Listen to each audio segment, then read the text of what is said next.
Assalamu alaikum. So today we are going to discuss blood portion pharmacology का. अब इसमें हमारा 50% सेकेंड चैप्टर रहता था जिसमें हमने वो ड्रग्स देखनी थी जो ब्लड को पतला करती है, जो ब्लड की कोगुलेशन से बचाती है. अगर ब्लड में कोगुलेशन हो गई तो as a result what will happen. अगर ब्लड में कोगुलेशन होगी तो वो क्लोट कहीं पे भी जा सकता है. वो क्लोट ब्रेन में जा सकता है, वो क्लोट हार्ट में जा सकता है, वो किसी और ऑर्गन में जा सकता है and it will cause damage. तो हमने कल देखी थी कुछ ड्रग जो थी एंटी कोगुलेंट, जो क्लोटिंग फैक्टर्स पे ड्रग्स काम करती थी, वो हमने कल देख ली थी. आज हमने ड्रग्स देखनी है, दो तरह की रहती थी उसमें. एक है थ्रोम्बोलिटिक्स और एक होती है एंटी प्लेटिलेट्स. थ्रोम्बोलिटिक्स क्या होती हैं? आपका जो थ्रोम्बस बनता है, जो फिब्रिन थ्रेड होता है, आपको पता है कि जब आपका ब्लड वेसल डैमेज होती है, when ever your blood vessel will get damage, वहां पे क्या होता है? फाइब्रिनोजन आता है, फिब्रिन डेपोजिशन होता है, फिब्रिन थ्रेड बनता है. सबसे पहले क्या आता है? चलिए आप लोग सीक्वेंस से बताएं. सबसे पहले अगर ब्लड वेसल में कोई इंजरी होती है तो क्या चीज आती है? What will happen whenever injury to the blood vessel occurs?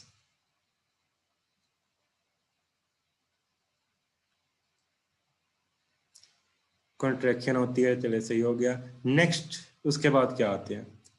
Yes, very good, platelet aggregation, thrombocytes आते हैं. फिर उसके बाद क्या आता है? प्लेटिलेट्स आ गए. उसके बाद क्या बनना होता है? प्लेटिलेट ने टेम्परेरी प्लग बनाना होता है. सबसे पहले कंस्ट्रिक्शन होगी, फिर प्लेटिलेट्स आएंगे, फिर उसके बाद हमारे पास फिब्रिनोजन, फिब्रिन थ्रेड, ये सब कुछ बनता है. सही हो गया. तो इस तरह हमारे पास एक जो ब्लड वेसल है उसमें क्लोटिंग हो रही है.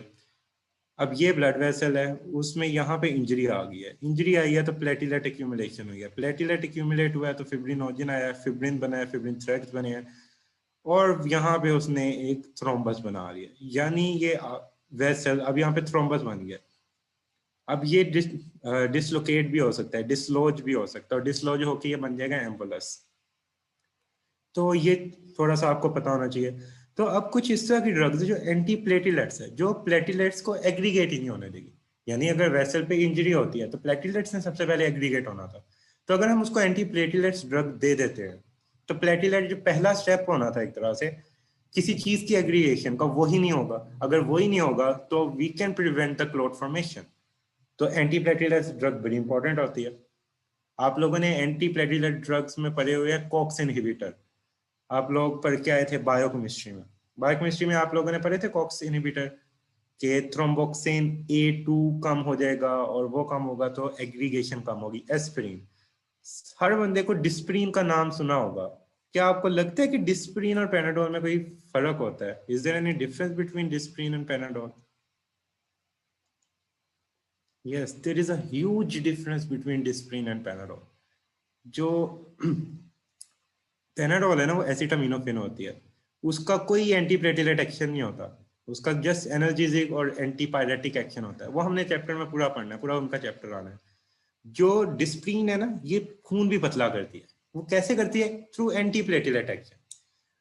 अभी आप लोगों ने एक चैप्टर पूरा पढ़ना है, उसमें आप लोग पढ़ोगे कि इसकी ना डिफरेंट डोजेज होती हैं. एक 300 तक रेंज होती है, एक फिर 300 टू 2400 होती है, फिर उससे ज्यादा होती है. जो आपके पास प्लेटिलेट एग्रीगेशन करवाती है ना रेंज, वो लेस देन 300 होती है. यानी less than 300 milligram per day. इससे कम जो डोज वाली मेडिसिन है वो लेनी होती है for the anti platelet action.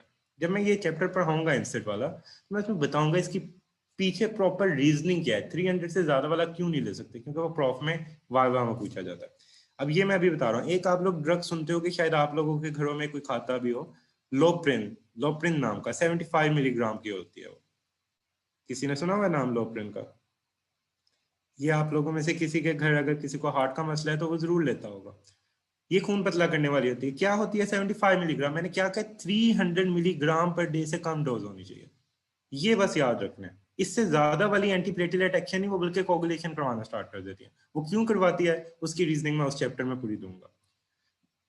तो ये हमारे पास होगी लोप्रिन. अब इसी तरह ये थ्रोम्बोलिटिक ड्रग्स हैं.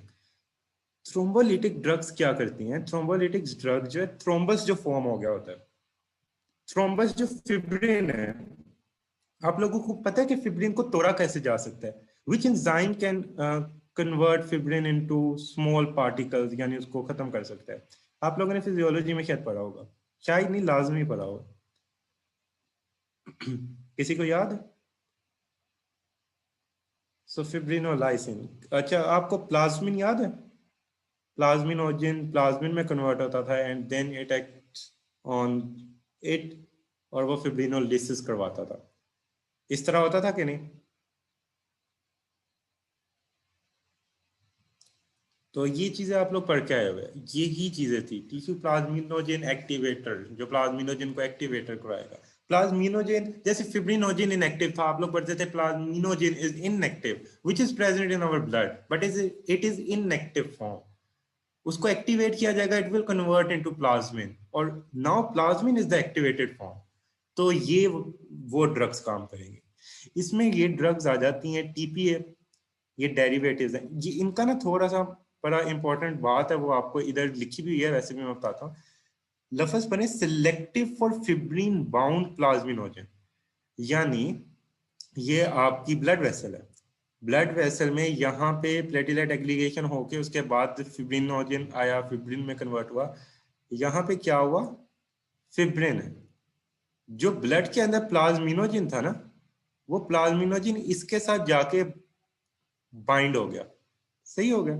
ब्लड का प्लाज्मिनोजन था, वो इसके साथ जाके बाइंड हो गया। अब जब प्लाज्मिनोजन इसके साथ बाइंड हो गया इस फिब्रिन क्लॉट के साथ, तो plasminogen whenever convert into the plasmin it will break this fibrin meshwork. ये इस फिब्रिन मेशवर्क को तोड़ देगा, प्लाज्मिन तोड़ देगा। प्लाज्मिनोजन इसके साथ जाके बाइंड हो चुका है। तो हमारे पास जो ड्रग्स होती है ना, TPS derivatives, tissue plasminogen activator, ये डायरेक्टली जाके इस प्लाज्मिन पे एक्ट करते हैं जो कि फाइब्रिन के साथ बाउंड है। प्लाज्मिनोजन दो जगह पे होता है, एक तो ब्लड में होता है, नॉर्मली तो ब्लड में ही होता है प्लाज्मिनोजन, लेकिन जब क्लॉट की फॉर्मेशन होती है तो प्लाज्मिनोजन ये फिब्रिन थ्रेड में फंस जाता है, कुछ इस फिब्रिन थ्रेड में आ जाएगा। अब जो टीपीए होते हैं ना, वो ब्लड वाले प्लाज्मिनोजन को कुछ नहीं करते, यानी ब्लड वाले प्लाज्मिनोजन को वो प्लाज्मिन में एक्टिव नहीं करते। लेकिन यही वाला जो टीपीए होता है, ये जो प्लाज्मिनोजन बाइंड होता है इस फिब्रिन के साथ, इसको जाके एक्टिवेट करता है, इसको प्लाज्मिन में कन्वर्ट करता है, और ये ज्यादा सिलेक्टिव है। It is more selective, it is selective to this thrombus. जो स्ट्रेप्टोकाइनेज होता है, ये क्या करता है? ये ब्लड के अंदर जो प्लाज्मिनोजन प्रेजेंट है उसको भी प्लाज्मिन में कन्वर्ट कर देता है, और जो क्लोट के साथ बाइंड प्लाज्मिनोजन है उसको भी प्लाज्मिन में कन्वर्ट कर देता है। So streptokinase is non-selective, whereas TPA derivatives are selective. ये पॉइंट समझ आया? ये वाला पॉइंट आपको क्लियर हुआ कि जो TPA derivatives होते हैं, tissue plasminogen activator, it's selectively bound to the plasminogen which is attached to the fibrin clot, जो fibrin clot के साथ बाइंड है।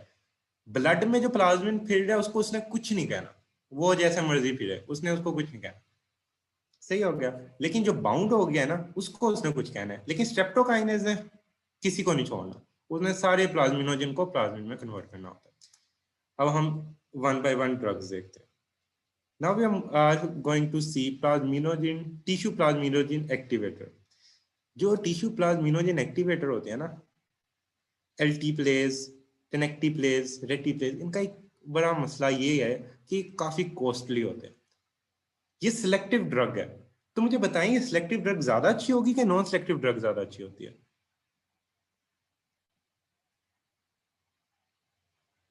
Which drug will be better?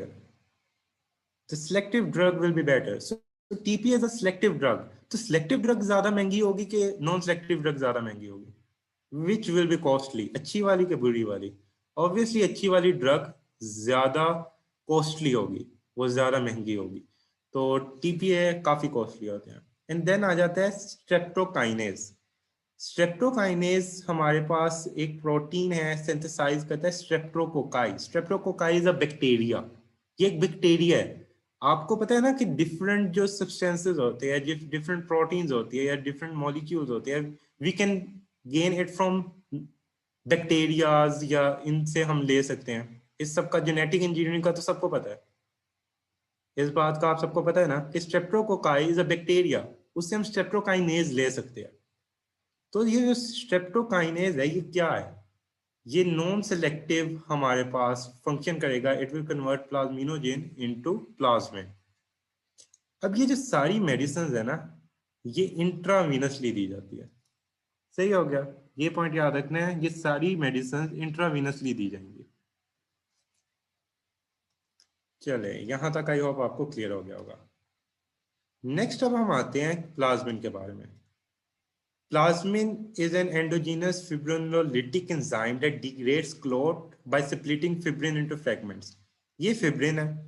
Fibrin ने क्या किया था? फिब्रिन मेशवर्क बना लिया था। जब फिब्रिन मेशवर्क बनता है तो एज अ रिजल्ट क्या होता है? जो डैमेज होता है वो रिकवर हो रहा होता है, जो ब्लड वेसल्स पे डैमेज होता है। तो जो प्लाज्मिन होता है, प्लाज्मिन आके क्या करता है? इस पे एक्ट करता है और फिब्रिन को ये फ्रेगमेंट्स में स्प्लिट कर देता है। ये प्लाज्मिन का फंक्शन है जो मैं आपको स्टार्ट में बता के आया हूं। तो प्लाज्मिन का क्या फंक्शन है कि फिब्रिन क्लॉट को खत्म करना है। अब हमारे पास ये प्लाज्मिनोजेन है, प्लाज्मिनोजेन ने प्लाज्मिन में कन्वर्ट होना है, और जो ये प्लाज्मिन है इसने फिब्रिन को स्प्लिट करना है into fibrin split products. Fibrin जो फिब्रिन जो फिब्रिनोजेन है इसको उसने डिग्रेडेशन प्रोडक्ट्स में खत्म करना है। तो ये हमारे पास फंक्शन आता है, और फिब्रिनोजेन को फिब्रिन में कन्वर्ट थ्रोम्बिन करता है। ये आपके पास एक जनरल सा ओवरव्यू आ गया। जो प्लाज्मिनोजेन है it is an inactive form. अब इसको एक्टिव कौन बना रहा है? टीपीए, सही हो गया? टीपीए ने प्लाज्मिनोजेन को प्लाज्मिन में एक्टिव किया, स्ट्रेप्टोकाइनेज ये प्लाज्मिनोजेन को प्लाज्मिन में एक्टिवेट कर रहा है। तो ये क्लोटिंग कम करेगा। अगर ये हमारे पास ज्यादा हो जाते हैं तो इट विल कॉज ब्लीडिंग या कोगुलेशन। ये आप लोग बताएं व्हाट विल हैपन अगर हम ये ड्रग ज्यादा दे देते हैं जो कि फिब्रिनोलिटिक्स है? दे विल कॉज ब्लीडिंग और clotting. Absolutely they will cause bleeding because ये फिब्रिनोलिटिक है, ये फिब्रिन को तोड़ देगी। बट मुझे ये बताएं अगर हम कोई एंटी प्लाज्मिन ड्रग देते हैं तो इट विल कॉज ब्लीडिंग और क्लॉटिंग। एंटी प्लाज्मिन ड्रग देते हैं इट विल कॉज क्लॉटिंग। तो ये अमाइनो कैपोरिक एसिड और टेनेक्सेमिक एसिड ये दो ऐसी ड्रग्स है जो कि एंटी प्लाज्मिन ड्रग है। तो ये किस कंडीशन में आप लोग दे सकते हैं? ये किस कंडीशन में आप लोग दे सकते हैं? किस तरह की कंडीशन होगी तो ये वाली ड्रग दी जाएगी? वेरी गुड, जब प्रोफ्यूज ब्लीडिंग हो रही होगी, ब्लीडिंग होगी तो हम ये दे सकते हैं। ब्लीडिंग में आप लोग ये दे सकते हैं, फॉर एग्जांपल किसी का फॉर एग्जांपल बेबी पैदा हुआ है और उसके बाद ब्लीडिंग नहीं रुक रही, ब्लीडिंग स्टॉप नहीं हो रही, तो ये मेडिसिन की रिसर्चेस चल रही हैं, तो ये मेडिसिन देते हैं। तो इस तरह की मेडिसिन दी जाएंगी। तो याद रखना फिब्रिनोलिटिक देंगे तो हमने क्या करना है? हमने basically we are breaking the fibrin clot. तो वो फिब्रिन क्लॉट को तोड़ है। सबसे इंपॉर्टेंट पॉइंट मैंने बताया, टीपीए इज सिलेक्टिव और ये सिलेक्टिवली जाके बाइंड होगा, और स्ट्रेप्टोकाइनेज इज नॉन सिलेक्टिव। ये और याद आपने रखना है। तो नेक्स्ट आ जाता है, अब ये आप लोगों को बता दिया ऑल्सो कॉज फिब्रिनोलिटिक, इनको फिब्रिनोलिटिक भी कहते हैं, फिब्रिनोलिटिक प्लाज्मिन, ये सब कुछ बता चुका हूं मैं। अब थ्रोम्बोलिटिक्स में ये भी आपको बता चुका हूं ये किन किन कंडीशंस में दे सकते हैं। इंपॉर्टेंट पॉइंट, ये इंट्रावीनसली देते हैं, इनका रूट याद रखना है। जो ये टीपीएज है और स्ट्रेप्टोकाइनेज है ये इंट्रावीनसली दी जाती है। ये किन कंडीशंस में दी जाती है? For example coronary thrombosis in the myocardial infarction, deep Venus thrombosis, pulmonary embolism, ischaemic stroke, TIS. ये होता है जो टीपीएस है ये इधर इस्कीमिक स्ट्रोक में टीपीएस देंगे, बाकी एमआई में देंगे deep Venus thrombosis, pulmonary embolism. ये सारी वो कंडीशंस है जहां पे थ्रोम्बस बना होता है। अब थ्रोम्बस को तोड़ने के लिए मेडिसिन दी जा सकती है। अब मुझे बताएं कि एक थ्रोम्बस थोड़ी देर पहले बना है और एक थ्रोम्बस सालों का बना है, किसको तोड़ना आसान होगा?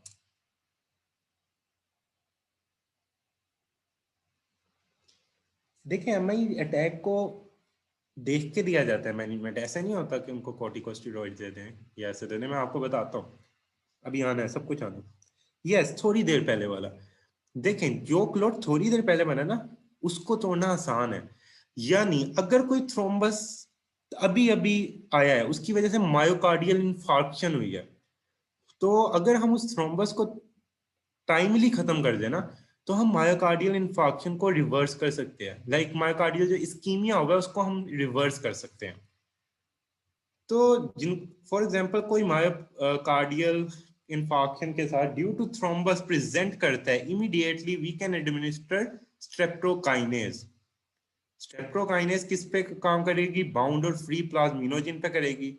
और इसके बाद ये क्या करती है?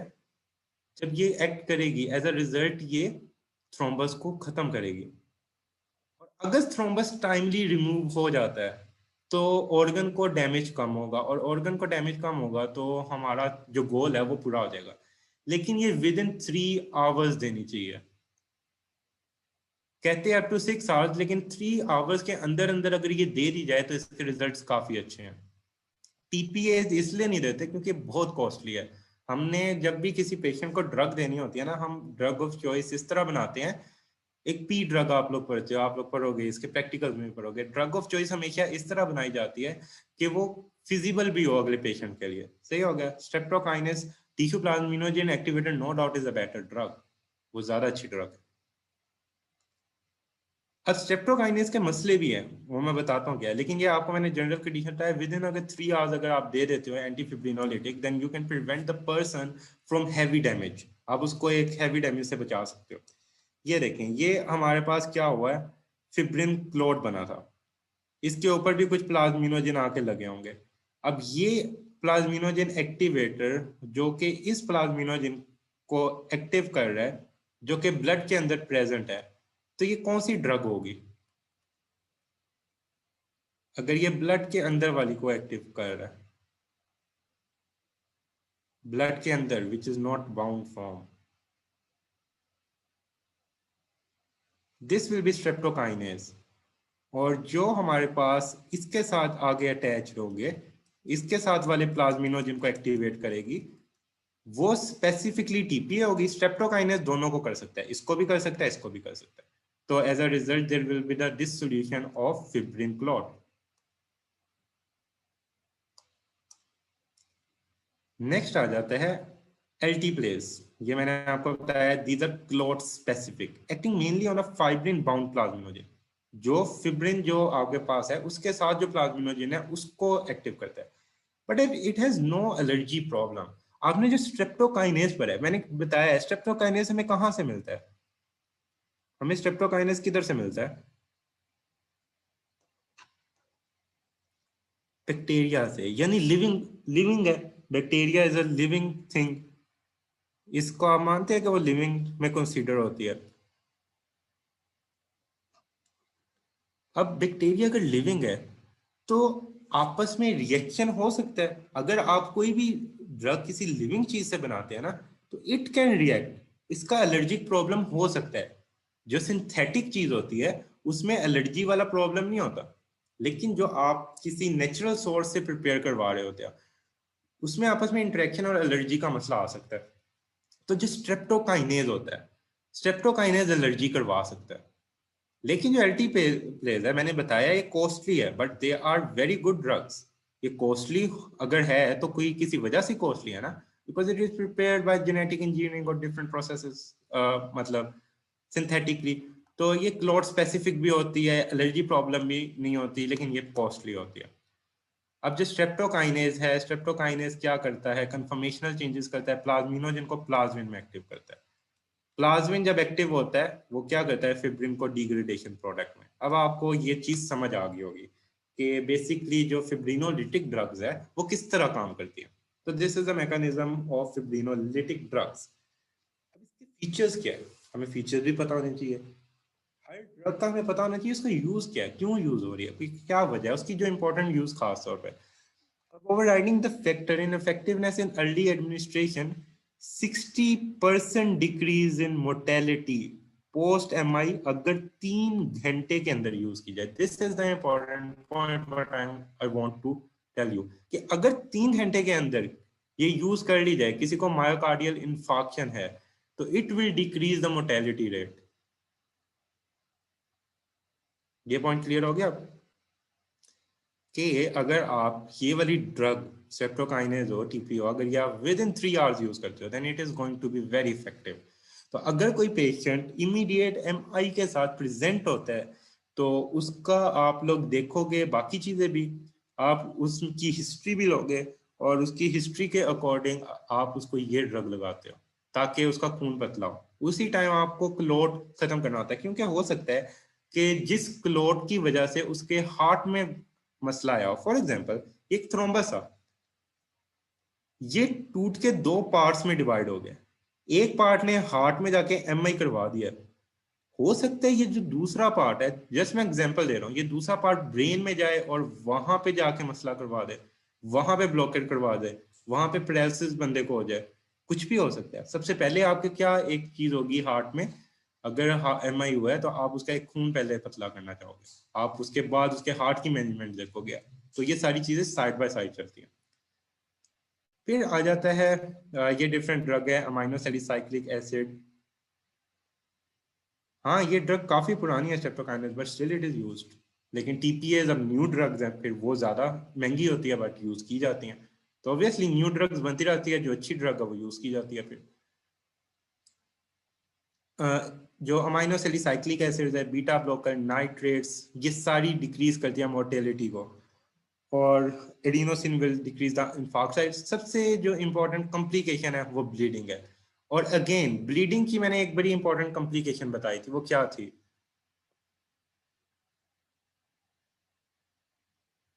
ब्लीडिंग की एक बड़ी इंपॉर्टेंट कॉम्प्लिकेशन मैं बता रहा था, जो ड्रग्स ब्लीडिंग करवाती है उसकी एक बड़ी इंपॉर्टेंट कॉम्प्लिकेशन मैंने बताई थी, ये याद रखनी है, इंट्रा सेरेब्रल हेमरेज। ये हेमरेजिक स्ट्रोक करवा सकती हैं। आपका जो ये ब्लड, जो ये ड्रग्स होती है ना, these drug make your blood thin, and when ever your blood become thin तो क्या होता है, आपके ब्रेन में लीकेज होने का खतरा हो जाता है। And whenever there will be the chance of the leakage of blood in the brain, it can cause intracerebral hemorrhage. So this is a very important point you people should know.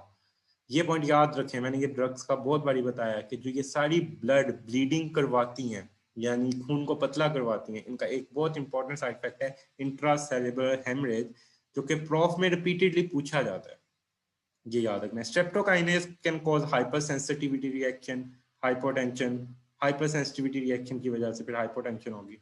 फिर anti fibrinolytic drugs, जो अभी आप लोगों ने ऊपर जो drugs देखी वो थी फिब्रिनोलिटिक ड्रग, और जो एंटी फिब्रिनोलिटिक है इनका काम ऑपोजिट होगा। इनके नाम याद करने हैं, amino caproic acid, caproic acid और tranexamic acid. These two drugs are very important, और ये आप लोगों से अब एमसीक्यूज क्वेश्चन बनता है ये वाला।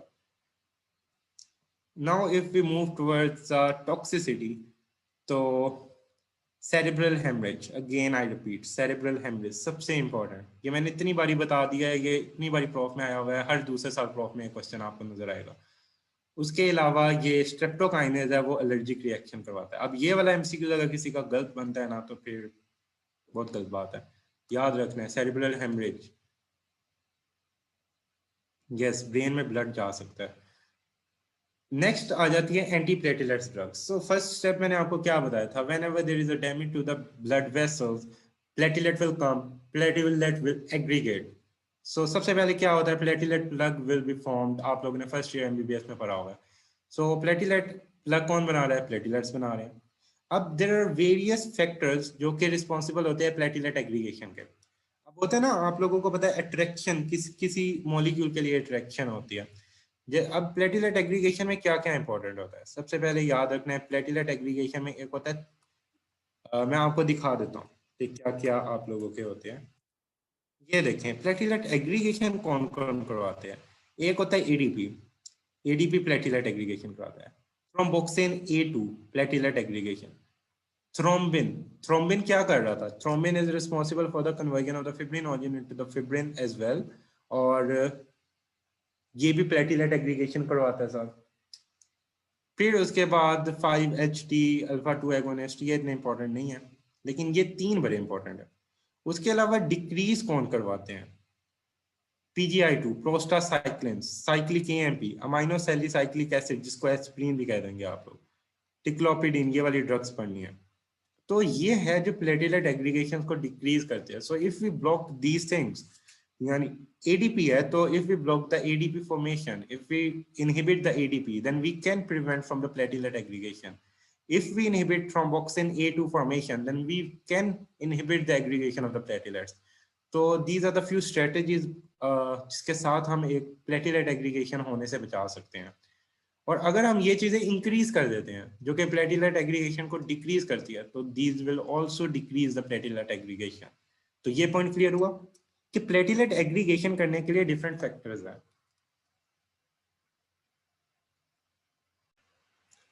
चलिए मैं ये बता रहा हूँ कि हमारे पास ना कुछ मॉलिक्यूल्स हैं which are responsible for the platelet aggregation.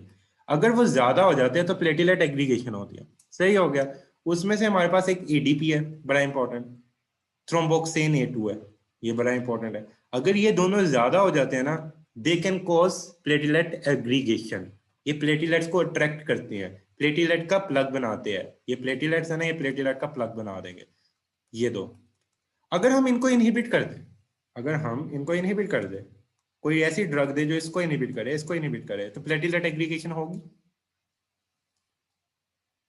If we inhibit the things which are aggravating something, तो वो चीज अपना फंक्शन परफॉर्म कर सकती है कि नहीं कर सकती? नहीं होगी. तो हमारी स्ट्रेटेजी क्या होगी? हमारी स्ट्रेटेजी वो होगी कि जो चीजें प्लेटलेट एग्रीगेशन को ज्यादा कर रही हैं, हम उनको इनहिबिट करें. वो वाली ड्रग जो प्लेटलेट जो इन चीजों को इनहिबिट करती है, वो प्लेटलेट एग्रीगेशन से बचाएंगी. तो हमारे पास ना ये एक प्लेटलेट उन्होंने शो किया होगा. फिर ये एडीपी है. एडीपी एग्रीगेशन करवा रहा था कि नहीं करवा रहा था? प्लेटलेट एग्रीगेशन करवा रहा था कि नहीं? तो अगर हम एडीपी को इनहिबिट करते हैं तो प्लेटलेट एग्रीगेशन रुक जाएगी. तो these two drugs inhibit platelet aggregation by inhibiting ADP, ticlopidine and clopidogrel. फिर थ्रोम्बोक्सिन A2 ये एग्रीगेशन करवाता है. आप लोगों ने सेकंड ईयर और फर्स्ट ईयर दोनों में पढ़ा होगा इकोसानाइड्स और ये वाले सारे प्रोस्टाग्लैंडिन्स. और इधर प्रोस्टाग्लैंडिन में पीपल यूज्ड टू स्टडी के थ्रोम्बोक्सिन A2 होता है. थ्रोम्बोक्सिन A2 कॉक्स एंजाइम बनाता है, और aspirin can inhibit that COX enzyme irreversibly in the platelets. तो प्लेटलेट्स में क्यों इरिवर्सिबली होता है, किसी को याद है? Why aspirin act irreversibly in case of platelets? मतलब काम इरिवर्सिबली करती है, एस्पिरिन काम इरिवर्सिबली करती है, लेकिन जो प्लेटलेट्स है ना वो दोबारा से रीजनरेट नहीं कर सकते. ठीक है, काम इरिवर्सिबली होता है. बेशक वो एंडोथेलियम पे कर रही है तब भी इरिवर्सिबल करेगी, वो प्लेटलेट्स पे कर रही है तब भी इरिवर्सिबल करेगी. लेकिन फर्क क्या आ जाता है, जब एस्पिरिन है वो हमारे पास थ्रोम्बोक्सिन A2 एंडोथेलियम पे अगर कम करेंगे ना, तो एंडोथेलियम के पास न्यूक्लियस है, वो प्रोड्यूस कर लेगा दोबारा से. लेकिन जो कॉक्स एंजाइम है, सॉरी, जो कॉक्स एंजाइम है, एस्पिरिन अगर इनहिबिट करती है एंडोथेलियम पे, तो एंडोथेलियम प्रोड्यूस कर लेगी. अगर ये प्लेटलेट पे इसको इनहिबिट करती है, तो platelets have no nucleus, that's why platelet can not induce this enzyme. और जब कॉक्स हमारे पास नहीं होगा तो थ्रोम्बोक्सिन A2 इनहिबिट हो जाएगा. थ्रोम्बोक्सिन A2 इनहिबिट होता है, एज अ रिजल्ट हम प्लेटलेट एग्रीगेशन को रोक सकते हैं. So the drugs which inhibit platelet aggregation can be used to thin the blood. यानी वो मेडिसिन ब्लड को थिन कर सकती है. सही हो गया, एक थ्रोम्बोक्सिन A2 आ गया. फिर एक होती है GP2B3A रिसेप्टर. दो प्लेटलेट्स है ना, एक ये प्लेटलेट नंबर 1 है, it is a platelet number 2. ये दोनों बाइंड होते हैं थ्रू द फिब्रिनोजन. ये रिसेप्टर्स के साथ होते हैं, ये रिसेप्टर्स हेल्प करते हैं. अगर हम इस रिसेप्टर को बंद कर दें जो कि दो प्लेटलेट्स को आपस में जोड़ रहे हैं, अगर दो प्लेटलेट्स आपस में नहीं जुड़ेंगे तो ऑब्वियसली प्लेटलेट का नेटवर्क नहीं बनेगा. ये फॉर एग्जांपल ये प्लेटलेट्स आपस में जुड़ रहे हैं, अगर प्लेटलेट्स आपस में नहीं जुड़ेंगे तो प्लेटलेट की एग्रीगेशन नहीं होगी. तो ये ड्रग्स हमें क्लॉटिंग में, एंटी क्लॉटिंग में हेल्प कर सकती है, यानी एंटी प्लेटलेट्स में. अगर कोई ड्रग आपस में लिंकेज ही नहीं बनाने दे रही, अगर प्लेटलेट्स में आपस में लिंकेज बनता है, आपस में प्लेटलेट्स एक दूसरे के साथ भी जुड़ते हैं, तो क्या होता है, वो किस रिसेप्टर के थ्रू जुड़ते हैं? वो रिसेप्टर होता है GP2B3A रिसेप्टर. अगर हम इस रिसेप्टर को इनहिबिट कर देते हैं जो कि दो प्लेटलेट्स के अंदर कनेक्शन बना रहा होता है, तो हम ऑटोमेटिकली क्या करेंगे, हम प्लेटलेट की एग्रीगेशन को रोक देंगे। So these are the few mechanism जिसकी वजह से हम प्लेटलेट एग्रीगेशन को रोक सकते हैं। तो आपको इन ड्रग्स के नेम्स आने चाहिए, तो इनके नेम्स बड़े इंपॉर्टेंट है। प्लेटलेट एडहेजन आपको पता है at the site of vascular injury होती है। इसके डिफरेंट फैक्टर्स होते हैं जो मैंने बताया है, और हम अगर उन फैक्टर्स को जो एग्रीगेशन में हेल्प कर रहे हैं उनको इनहिबिट कर देते हैं, so we can prevent the aggregation of the platelets. Aspirin, aspirin is one of the very important drug जो आजकल यूज होती है। फॉर एग्जांपल आपके घर में किसी को कोई मसला हुआ हो, या कभी सुना होगा कि 2 डिस्प्रीन की गोलियां पानी में डाल के पी लें। मतलब वो वैसे सर दर्द में तो सुना ही होगा, लेकिन समटाइम्स अगर किसी को पेन हो रही है तो ये फौरी क्या करेगी, एंटी प्लेटलेट एक्शन हमें चाहिए है, तो डिस्प्रिन सबके घरों में मौजूद होती है अक्सर, तो इस वजह से ये यूज होती है। तो अगर ऐसा सिचुएशन हो जिसमें थोड़ा सा हो कि मतलब एंजाइना का अटैक होने लगा या कुछ और होने लगा और कुछ नहीं है, तो ये खून पतला करने वाली मेडिसिन जो भी दी जाती है अगर घर में पड़ी हो, तो पेनाडोल नहीं ये काम कर सकती। ये पॉइंट याद रखना है, ये पॉइंट कंफ्यूज नहीं करना। और एस्प्रिन भी तब काम करेगी जब इसकी डोजेज कितनी हो, मैंने आपको एक डोजेज बताई थी, उससे नीचे नीचे ये इसका काम था। क्या डोजेज थी? 300 मिलीग्राम पर डे। सो इससे लेस होनी चाहिए, इससे ज्यादा नहीं होनी चाहिए। नेक्स्ट है, ये इरिवर्सिबली इनहिबिट करती है प्लेटलेट को और डिक्रीज कर देती है एक्टिवेशन को। अब ये लो डोज में यूज होती है, मैंने कहा है ना ये 300 जो है ये लो डोज होती है। 300 से कम जो लोप्रिन वगैरह होती है ना वो 75 की होती है। Low dose prevent MI recurrence prophylaxis in atrial arrhythmia and TIS. Atrial arrhythmia में मैंने आपको एक बात बताई थी, मैंने क्या बताई थी कि क्या चीज बड़ी इंपॉर्टेंट होती है एट्रियल एरिथमिया में। मैंने कहा था कि ये चीज बड़ी इंपॉर्टेंट होती है एट्रियल एरिथमिया में, यानी हार्ट का मसले से इतना बंदा की डेथ नहीं होती जितनी एक और मसले से होती है। Yes, very good. Clot formation, जिनको एरिथमिया होता है, एट्रियल एरिथमिया होता है, तो ब्लड प्रॉपरली वहां पे स्लगिश फ्लो होता है, टर्बुलेंस बहुत ज्यादा हो जाती है। Turbulence will lead to the formation of the clot. So अगर किसी को एट्रियल एरिथमिया हुआ है, you will also give that person blood thinners जो ब्लड को थिन करे, तो ये ड्रग्स होती हैं। सही हो गया। टीआईएस ट्रांजिएंट इस्कीमिक अटैक्स होते हैं, यानी हल्का सा क्लोट आया बड़ा थोड़े से टाइम के लिए, यानी छोटे छोटे क्लोटिंग वाले, मतलब जो थ्रोम्बाई है वो फैल गया, हल्का सा क्लोट आया लेकिन वो क्लोट निकल गया।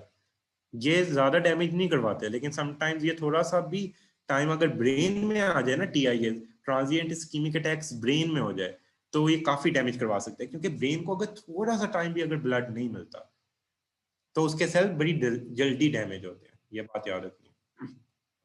ये एस्प्रिन होगी। नेक्स्ट है टिक्लोपिडीन एंड क्लोपिडेग्रल। तो ये हमारे पास है, it will block ADB receptor, ये मैं आपको बता चुका हूँ, इसकी एक्टिवेशन को रोकेंगे। और जब इसकी एक्टिवेशन डिक्रीज हो जाएगी, ये भी हम किस में यूज कर सकते हैं, टीआईएस में, पोस्ट एमआई, तो ये खून पतला करने वाली है। ये क्या करवाएगी, हेमरेज। बार बार एक चीज बता चुका हूँ, haemorrhage haemorrhage. Toxicity will lead to haemorrhage.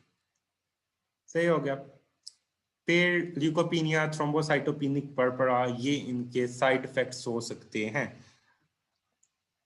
और उसके बाद है ल्यूकोपीनिया, ये जस्ट इसके साइड इफेक्ट्स लिखे हुए हैं, आप लोग बस इनका ना मेन नाम याद रखें, नाम बहुत अच्छे से आना चाहिए, इनके नाम पूछे जाते हैं। इनके असल में ना नेम के साथ असल में क्वेश्चन कैसे आता होता है, इसका आता है एससीक्यू। अगर एससीक्यू आए तो वो पूछते हैं एंटी प्लेटलेट्स ड्रग के नाम बताएं। आप लोगों ने फिर बताना है एडीपी इनहिबिटर्स ये हैं, जीप जो आप लोगों के है, ग्लाइकोप्रोटीन 2b3 के इनहिबिटर ये है, थ्रोम्बोक्सिन A2 का इनहिबिटर ये है। तो इनके नेम्स लिखने आते होते हैं अक्सर। तो इनके आपको मैकेनिज्म आपको बता दिया। सो अब हमारा पिछला चैप्टर कंप्लीट हो गया, तो इधर तक आपको क्लियर हो गया।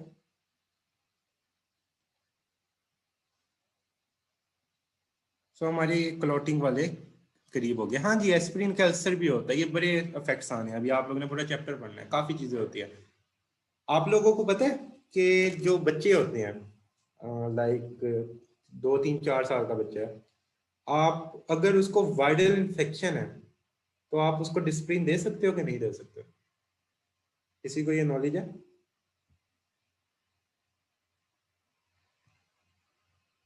किसी को पता है कि क्यों नहीं दे सकते?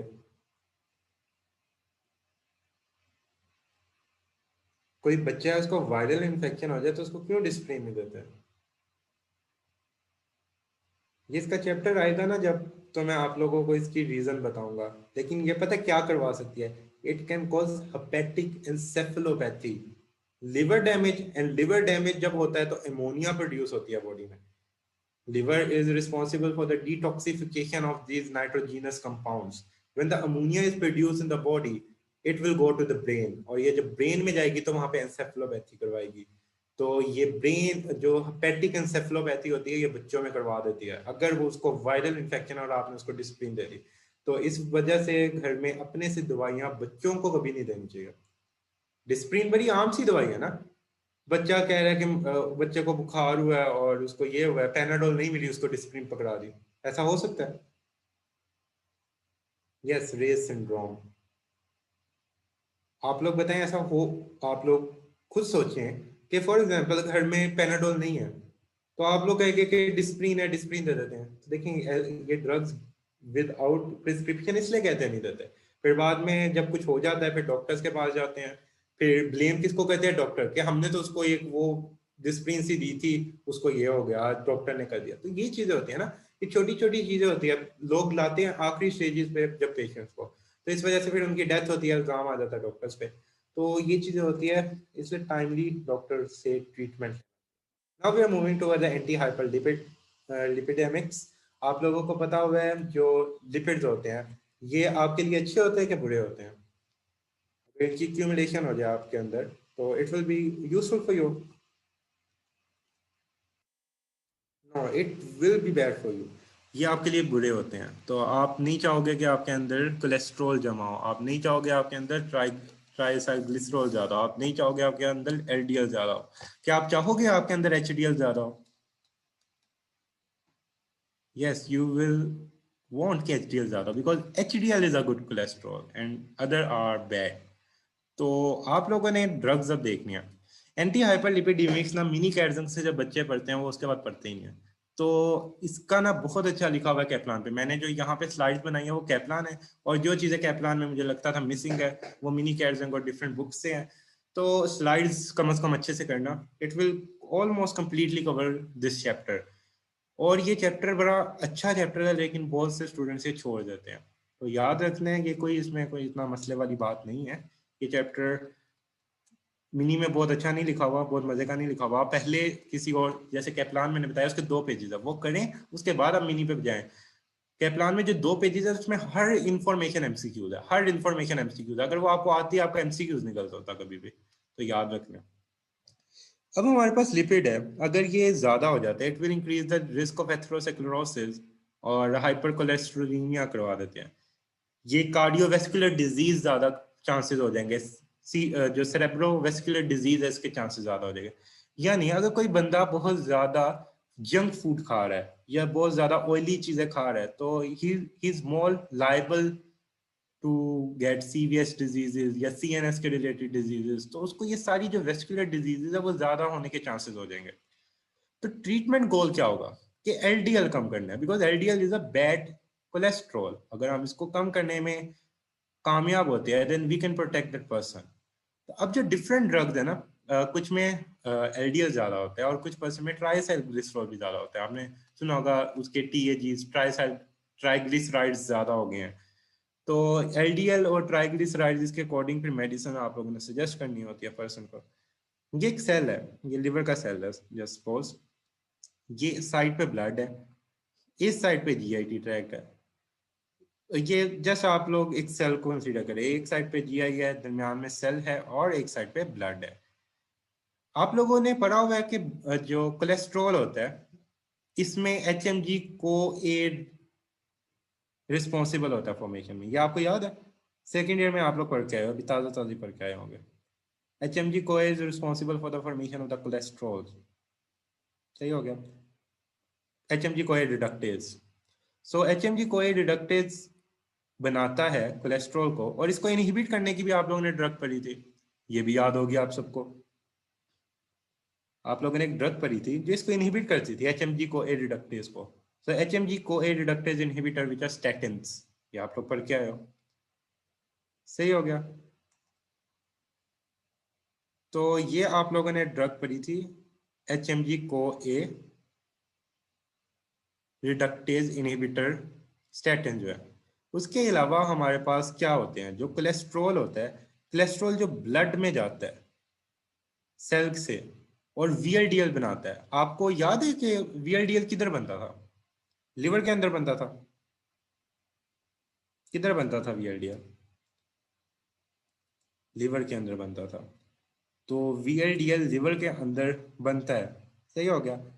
अब जब वीएलडीएल ने बाहर जाना है सेल से बाहर उसने कहाँ पे जाना है? उसने ब्लड में जाना है, सही हो गया। वीएलडीएल में कोलेस्ट्रॉल भी होता था। तो इसको बाहर जाने से भी स्टैटिन्स रोकते हैं। स्टैटिन्स के दो जगह पे एक्शन है, ये देखें। ये पॉइंट क्लियर हुआ? एक तो स्टैटिन्स ने कोलेस्ट्रॉल की फॉर्मेशन रोकी, और कोलेस्ट्रॉल से जो वीएलडीएल बनना है उसको ब्लड के अंदर जाने से रोका। तो वीएलडीएल आगे ब्लड में जाके एलडीएल में कन्वर्ट होता है कि नहीं होता?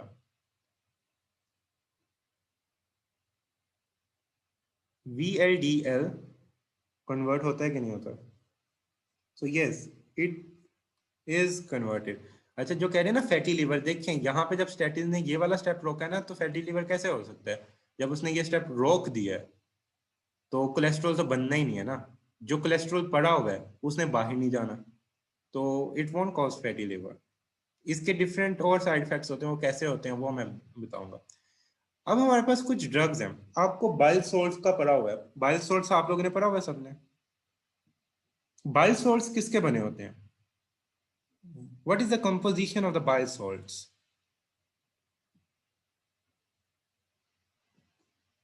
बाइल सोल्ट्स में कोलेस्ट्रॉल भी होता है, सही हो गया। अब बाइल सोल्ट्स का पता है क्या काम होता है आपको? बाइल सोल्ट्स का पता है कि ये वापस एब्जॉर्ब हो जाते हैं। बाइल सोल्ट दोबारा से एब्जॉर्ब हो जाते हैं जीआईटी से। बाइल जब बाहर निकल रहा होता है ना, बॉडी से बाइल एक्सक्रीट हो रहा होता है, तो बाइल सोल्ट दोबारा एब्जॉर्ब हो जाते हैं। और बाइल किससे बना होता है? बाइल में प्रेजेंट क्या होता है? बाइल सोल्ट्स, और उनमें क्या होता है? कोलेस्ट्रॉल के बने होते हैं, कोलेस्ट्रॉल प्रेजेंट होता है। Yes, enterohepatic circulation. अगर हमारा बाइल हम एब्जॉर्प्शन से रोक दें तो कोलेस्ट्रॉल बॉडी से बाहर निकलेगा। If we stop absorption of bile, तो हम क्या करेंगे? हम बाइल की एब्जॉर्प्शन भी रोक सकते हैं। अगर हम बाइल की एब्जॉर्प्शन रोकेंगे तब भी हमारी बॉडी से कोलेस्ट्रॉल कम हो सकता है, सही हो गया। फिर तीसरी स्ट्रेटेजी अब क्या कर सकते हैं?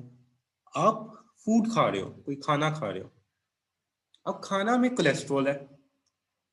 अगर आप कोलेस्ट्रॉल की इंटेस्टाइन से एब्जॉर्प्शन रोक दो तब बॉडी में कोलेस्ट्रॉल कम हो सकता है।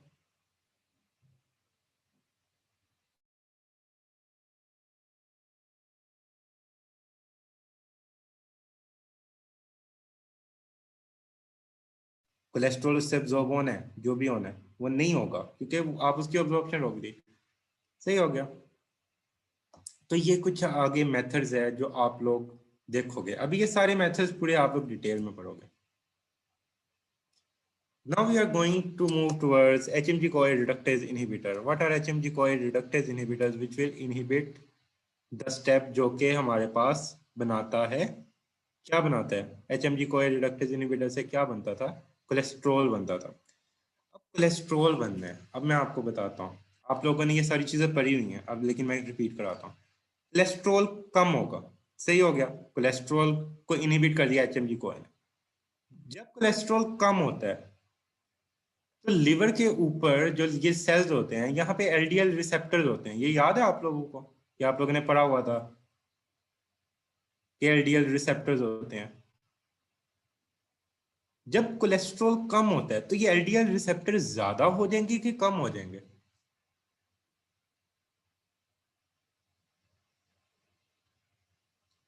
ये एलडीएल रिसेप्टर जब कोलेस्ट्रॉल कम होता है तो ये ज्यादा हो जाते हैं, क्योंकि अंदर कोलेस्ट्रॉल कम है, सही है। ये बाहर ज्यादा हो जाएंगे। ज्यादा होने का क्या मकसद है? कि कोलेस्ट्रॉल आके इससे लगे, और जब कोलेस्ट्रॉल आके इससे लगेगा तो ये सेल के अंदर जाएंगे और अंदर एलडीएल ले आएंगे। सही हो गया, इनकी अप रेगुलेशन हो जाती है। तो एलडीएल रिसेप्टर एक्सप्रेशन इंक्रीज, जब एलडीएल रिसेप्टर ज्यादा हो गए तो प्लाज्मा के अंदर जो एलडीएल था वो अब कम होगा कि ज्यादा होगा? अब प्लाज्मा के अंदर जो एलडीएल था वो क्या होगा, वो सेल के अंदर आई जा रहा है, तो प्लाज्मा का एलडीएल लेवल ऑटोमेटिकली डिक्रीज होगा। सही हो गया, अब सेल के अंदर ये एलडीएल आ रहा है, सही हो गया, जो हमारा प्लाज्मा एलडीएल है वो हमारे पास कम हो गया। नेक्स्ट है वीएलडीएल की सिंथेसिस, ये डिक्रीज होगी। वीएलडीएल जो है उसकी सिंथेसिस डिक्रीज होगी। वीएलडीएल की सिंथेसिस का मैंने आप लोग को दिखाया था कि ये वाला स्टेप भी स्टेटिन रोकता है। जो ये वाला स्टेप है ना, कोलेस्ट्रॉल से वीएलडीएल बनना है, स्टेटिन ने ये भी रोकना होता है। तो जब वीएलडीएल की हमारे पास सिंथेसिस डिक्रीज हो जाएगी तो हमने क्या किया, हमारे पास प्लाज्मा में एलडीएल भी कम हो गया, हमारे पास प्लाज्मा में वीएलडीएल भी कम हो गया। तो जब हमारे पास प्लाज्मा में वीएलडीएल और एलडीएल कम हो जाएगा, ये आपके बॉडी के लिवर सेल्स हैं, लिवर में हो रहा है, जब एलडीएल और वीएलडीएल कम हो जाएगा तो एज अ रिजल्ट ये हमें फायदा देगा, इसके थ्रू हम एलडीएल बॉडी में कम कर सकते हैं। और ये ट्राइग्लिसराइड्स को भी कम करता है, एग को भी कम करता है। अच्छा जी, फिर अब देखिए जो नेक्स्ट चीज आ जाती है, statins improve the cardiovascular outcome। ये बड़ा इंपॉर्टेंट पॉइंट है। आप लोगों ने ना डिफरेंट ड्रग्स पढ़नी है, different drugs are responsible for anti hyperlipidemic action. Different drugs है जो एंटी हाइपरलिपिडेमिक एक्शन करती है, उनका सिर्फ काम है कि उन्होंने एंटी हाइपरलिपिडेमिक एक्शन करना है, उन्होंने ब्लड के अंदर जो लिपिड का लेवल है एलडीएल वीएलडीएल और इनको एडजस्ट करना है। लेकिन जो स्टैटिन्स है इनका दो काम है, एक तो इन्होंने ये भी करना है, दूसरा काम ये है कि जो आपका कार्डियोवेस्कुलर आउटकम है ना, यानी ये दिल पे कार्डियोवेस्कुलर सिस्टम पे अच्छा इफेक्ट लहदा से डालती है। लिपिड के लेवल को तो ये मेंटेन करेगी, उसका इफेक्ट तो अच्छा आएगा ही आएगा, उसके अलावा भी ये अच्छा इफेक्ट डालती है। तो अगर कोई हार्ट का पेशेंट है तो उसको कौन क्या चीज प्रेफर की जाएगी, बाकी एंटी हाइपरलिपिडेमिक्स के स्टेटिन्स? अगर कोई हार्ट का पेशेंट है then which drug you will prefer? You will prefer statins. Statins बड़े कॉमन है, बहुत कॉमन ड्रग है, आप लोग घर देखना, कोई आप लोग के घर शायद लेता हो, जरूर लेते होंगे, जिनके घर किसी के दिल का मसला है या कोलेस्ट्रॉल का मसला है, वो आप लोग देखना उनकी उस पर लिखा होगा टोवास्टैटिन, लोवास्टैटिन, डिफरेंट स्टेटिन्स होते हैं। तो ये स्टेटिन्स का काम होता है।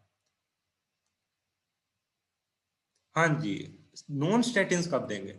नॉन स्टेटिन्स सब देंगे अगर स्टेटिन्स टॉलरेबल ना हो, यानी टॉलरेट ना बॉडी कर सकती हो, कोई उसका रिएक्शन आ रहा हो, उसके साइड इफेक्ट्स आ रहे हो। अब जो साइड इफेक्ट्स पड़ने लगे हैं अगर वो आ रहे हो तो फिर हम स्टेटिन्स की जगह कोई और ड्रग ले लेंगे। सही हो गया, हमेशा यही होता है कि हमेशा बेस्ट ड्रग चूज की जाती है।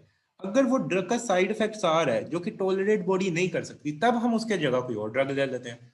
प्रेफर तो हमने हमेशा पहली वाली ड्रग करनी होती है। अच्छा जी, फिर उसके बाद हाइपरलिपिडीमिया, यस लिवर पे ये इफेक्ट करती है।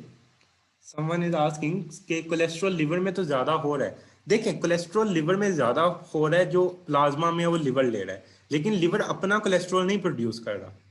लेकिन वो जो एलडीएल एक्यूमुलेट हो रहा है उसका इफेक्ट जरूर होता है, ये नहीं होता कि नहीं होता, उसका इफेक्ट होता है। उसका इफेक्ट क्या होता है वो अभी साइड इफेक्ट में मैं बताऊंगा। ये हाइपरलिपिडीमिया, मिक्स्ड लिपिडीमिया, हाई जो ट्राइसाइक्लिसरॉल, कार्डियोवेस्कुलर डिजीज, ये बड़ा इंपॉर्टेंट पॉइंट है, ये याद रखना है कि बाकी जो ड्रग्स है ना, पूछा जाता है कि अच्छा स्टेटिन्स का बाकी एंटी हाइपरलिपिडेमिक से क्या बेहतर चीज है, तो ये प्रिवेंट कार्डियोवेस्कुलर डिजीजेस ये करती है। उसके अलावा ट्राइसाइक्लिसरॉल अगर 250 से ज्यादा हो जाए तब ये यूज करते हैं। नहीं नहीं, वो डिफरेंट, जरूरी नहीं होता इनकी वजह से और स्टेटिन्स की वजह से। फैटी लिवर, फैटी लिवर बहुत लोगों का होता है, कोई ज्यादा चिकनाई वाली चीजें खाते हैं ना, आप लोगों में से भी किसी ना किसी का फैटी लिवर निकल आएगा अगर अल्ट्रासाउंड करवाने जाएगा। फैटी लिवर तो बहुत कॉमन है अगर आप बड़ा चिकनाई वाला फूड खाते हो। वो अलग बात है कि आप लोगों में से कोई अल्ट्रासाउंड नहीं करवा रहा, कभी करवाओगे तो समटाइम्स रेंडमली निकल रहा होता है फैटी लिवर, फैटी लिवर तो इस एज में भी निकल आता है। तो डिफरेंट कॉजेज होती है। अच्छा, अब इसके साइड इफेक्ट्स क्या होते हैं? इसके साइड इफेक्ट के एक पूरा ना टेबल भी मैं आपको दिखाऊंगा, एक कि इसके साइड इफेक्ट आते कैसे हैं, अगर आप लोग चाहोगे वो थोड़ा सा एक्सप्लेन्ड है कि किस तरह आएंगे। वो आपको कहीं पे मिलेंगे नहीं, वो वैसे इकट्ठे किए हुए थे मैंने। ये साइड इफेक्ट जो होते हैं ना, ये माइल्जिया करवाता है और मायोपैथी। मायोपैथी का क्या मतलब होगा? What is meant by myopathy? सुना सुना नाम आप लोग को लग रहा होगा, myopathy. What is meant by myo, what is meant by pathy, इसका प्रॉपर मतलब वो बन जाएगा डैमेज टू द मसल। सही हो गया। मसल के अंदर जो सेल्स होते हैं, आपको पता है कि सेल जब डैमेज होते हैं तो उसके जो एंजाइम्स होते हैं वो ब्लड में आ जाते हैं, और वो एंजाइम एज इंडिकेटर बन जाते हैं। ये आप लोग फर्स्ट ईयर में बात पढ़ के आए थे। अगर कोई हमारे पास सेल डैमेज होता है तो उसके अंदर के एंजाइम्स होते हैं, उनका लेवल ब्लड में ज्यादा हो जाता है, क्योंकि वो एंजाइम पहले सेल के अंदर रिस्ट्रिक्टेड थे, लेकिन जब हमारे पास वो एंजाइम बाहर आ गया तो उनका लेवल ज्यादा होगा, तो वो यूज होते हैं इंडिकेटर के तौर पे। तो क्रिएटिनिन काइनेज आप लोग को याद है कि सेल्स में होता था, आप एमआई में भी पढ़ते थे, मायोकार्डियल इंफार्क्शन में भी क्रिएटिनिन काइनेज ज्यादा होता है। उसके अलावा मसल्स में आप लोग पढ़ते थे, आप लोग कहते थे ब्रेन में भी होता है, तो ये क्रिएटिनिन काइनेज मसल मायोपैथी में भी ज्यादा हो जाता है। रेप्डोमायोलाइसिस, जब मसल डैमेज होता है ना, तो मसल के अंदर मायोग्लोबिन होती है कि नहीं? Is myoglobin present in the muscles? So myoglobin present होती है। मायोग्लोबिन याद रखना है, myoglobin is very dangerous for your kidney. Myoglobin free form में आपके ब्लड में नहीं प्रेजेंट होती कहीं पे भी। जब मसल डैमेज होगा, whenever your muscle will get damaged, myoglobin come out of the muscle and it will go to the kidney और वहां पे जाके तबाही डाल देगी। तो याद रखना है, इट कैन कॉज रेब्डोमायोलाइसिस। और इसके अलावा हेपेटोटॉक्सिसिटी। हेपेटोटॉक्सिसिटी कैसे होता है? आपने लिवर फंक्शनिंग टेस्ट चेक करते रहना होता है। लिवर फंक्शन टेस्ट आप लोग को पता है क्या होते हैं? देखें, ये बड़ी बेसिक चीज है, ये तो आपको फर्स्ट ईयर में वैसे पता होनी चाहिए सारी, लेकिन कुछ को अभी भी पता होगी। यस, एसजीपीटी पुराना नाम होता था, अब एएलटी एएसटी होता है। एएलटी एएसटी, यस, बिलिरुबिन वगैरह भी चेक कर लेते हैं, स्पेशली अगर आपको ऑब्स्ट्रक्टिव जॉन्डिस और ये जॉन्डिस वगैरह का खतरा हो। एएलटी एएसटी, अगर किसी बंदे का एएलटी और एएसटी 3 टाइम्स ज्यादा है, आप उसको स्टेटिन्स नहीं देते। यानी ALT and AST is indicating that the person has damage to the liver. ALT AST क्या शो कर रहा है? कि डैमेज है। हेपेटाइटिस या कोई भी चीज है, हेपेटाइटिस आपको पता है इन्फ्लेमेशन ऑफ द लिवर होता है। हेपेटाइटिस ए होगा, जो एक्यूट हेपेटाइटिस कहते हो, उसमें आप देखो कि एएलटी एएसटी ज्यादा होता है। वैसे मैं जनरली बता रहा हूँ। फिर उसके बाद हेपेटोटॉक्सिसिटी। हेपेटोटॉक्सिसिटी क्या होगा? जो एलडीएल अंदर है वो keep on accumulating inside the cell, वो सेल के अंदर एक्यूमुलेट होती जाएगी। जब वो एक्यूमुलेट होती जाएगी, as a result cell will burst. हो सकता है सेल बर्स्ट हो जाए, अगर उसकी क्वांटिटी सेल के अंदर इतनी ज्यादा हो जाए तो सेल बर्स्ट हो सकते हैं। तो एएलटी एसटी ज्यादा हो सकती है। तो अगर आप किसी बंदे को स्टेटिन्स दे रहे हो तो आप उससे क्या कहोगे? आपने उसको एक प्रॉपर टाइम बताना है कि भाई इतने टाइम बाद आपने एएलटी और एएसटी लेवल चेक करवाना है, और आपने इतने, कहते हैं ना डॉक्टर के पास जाते हो कि इतने दिन बाद आपने मुझे आके ये चेक करवानी है चीज, कोई भी चीज। डॉक्टर टाइम देता है ना, वो डॉक्टर इसलिए टाइम देता है। क्यों उसको टाइम देने की जरूरत है? क्योंकि उसने देखना होता है कि इसका कोई साइड इफेक्ट तो नहीं आ रहा, इसका कोई मसला तो नहीं आ रहा, ये एडजस्ट हो रही है, ये सूटेबल है ड्रग। उसने ये सारी चीजें देखनी होती है। देखें, मैंने कहा था कि ये सेल है, जब हमने स्टेटिन दिए तो सेल के अंदर कोलेस्ट्रॉल लेवल कम हुआ, अप रेगुलेशन होगी LDL receptor. LDL receptor cell surface पे ज्यादा हो गए। जब एलडीएल रिसेप्टर सेल सरफेस पे ज्यादा हुए तो एलडीएल जो ब्लड के अंदर था वो सेल के अंदर जाने लग गया। अब अगर एलडीएल सेल के अंदर ज्यादा अक्यूमुलेट हो जाता है, as a result it will burst the cell. और अगर सेल बर्स्ट होता है तो ALT AST level will increase. सही हो गया ये पॉइंट? आई होप आप सबको क्लियर हो गया होगा। And one more thing, statins are teratogenic. You can never give it in pregnancy. Pregnancy में ये नहीं देने। statins प्रेगनेंसी में नहीं दिए जाते। ये पॉइंट याद रखना है, बिकॉज ये टेरेटोजेनिक है। ये पॉइंट इंपॉर्टेंट है, ये पॉइंट एमसीक्यूज पॉइंट है, तो ये आपको आना चाहिए। अब कोई इसकी रीजन सुनना चाहते हैं कि मायोपैथी और रेब्डोमायोलाइसिस किस तरह होती है? इसकी रीजन बताऊं? स्टेप्स हैं, 3-4 मिनट 5 मिनट एक्स्ट्रा लगेंगे। चले अब ये दिखाता हूँ मैं। अब वन बाय वन स्टेप आएगा, उससे आपको पता लगेगा ये क्यों होता है। सबसे पहले जो स्टेटिन होते हैं ना, ये ब्लॉक करते हैं एक स्टेप को इन फर्निसाइल फॉर्मेशन ऑफ द कोलेस्ट्रॉल, आप लोग कोलेस्ट्रॉल फॉर्मेशन में देखते हैं 20 समथिंग इतने स्टेप्स होते थे, एक स्टेप को ये ब्लॉक करते हैं। जब ये होता है ना तो को क्यू एक आपके पास को फैक्टर आप लोग एक पढ़ते होते थे इलेक्ट्रॉन ट्रांसपोर्ट चेन में, पर पढ़ा होगा आप लोग ने को क्यू फैक्टर होता है इलेक्ट्रॉन ट्रांसपोर्ट चेन में, आप लोगों ने पढ़ा होगा। अगर को क्यू फैक्टर कम हो गया, इलेक्ट्रॉन ट्रांसपोर्ट चेन होगी रुक जाएगी, सो इलेक्ट्रॉन ट्रांसपोर्ट चेन की वर्किंग डिक्रीज होगी। इलेक्ट्रॉन ट्रांसपोर्ट चेन की वर्किंग अगर डिक्रीज होती है तो एटीपी फॉर्मेशन कम हो जाएगी। इस इधर तक आप सब एग्री करते हो कि एटीपी फॉर्मेशन कम हो जाएगी अगर इलेक्ट्रॉन ट्रांसपोर्ट चेन ही नहीं वर्क करी properly, because electron transport chain is responsible for the formation of the ATP. So now ATP will decrease. The next thing, when the ATP will decrease, sodium, potassium, ATPase will decrease functioning in the muscle. इस point से agree करते हो? अगर ATP decrease होती है तो जो आपके मसल्स हैं उसमें सोडियम पोटाशियम ATPase है, ATP उधर चाहिए थी वो कम होगी। जब सोडियम पोटाशियम ATPase कम करेंगे तो सेल के अंदर in the cell sodium accumulate होना स्टार्ट हो जाएगा। क्या करती थी, सोडियम को सेल से बाहर निकालता है सोडियम पोटाशियम एटीपी, तो sodium will keep on accumulating in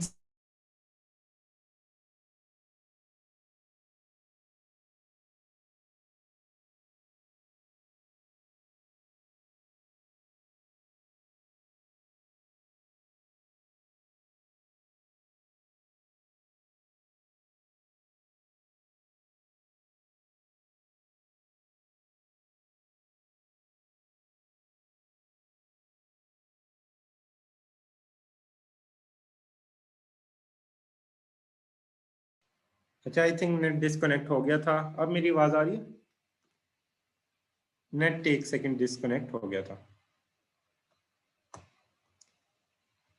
so next cell burst हो जाते हैं। सो सेल बर्स्ट होने के बाद क्या होता है, सेल बर्स्ट हो गए, सेल बर्स्ट होना क्या हुआ, मायोपैथी हुआ, बिकॉज ये मसल सेल बर्स्ट हुए। मायोग्लोबिन ब्लड के अंदर आ जाएगा, अब now myoglobin level will increase in the blood. ये कहीं पे रीजन लिखी नहीं हुई, ये मैंने जस्ट आपको वैसे ही बता रहा हूँ, या आप लोगों को फिर ऐसे ही कभी भूलेगी नहीं, आपको रीजन याद रहेगी। मायोग्लोबिन सेल के अंदर ज्यादा हो जाएगा, ब्लड के अंदर। Myoglobin along with the oxygen go to the proximal convoluted tubule of the kidney. Myoglobin kidney तक जाएगा। अब मुझे बताएं कि जो ऑक्सीडेशन होती है,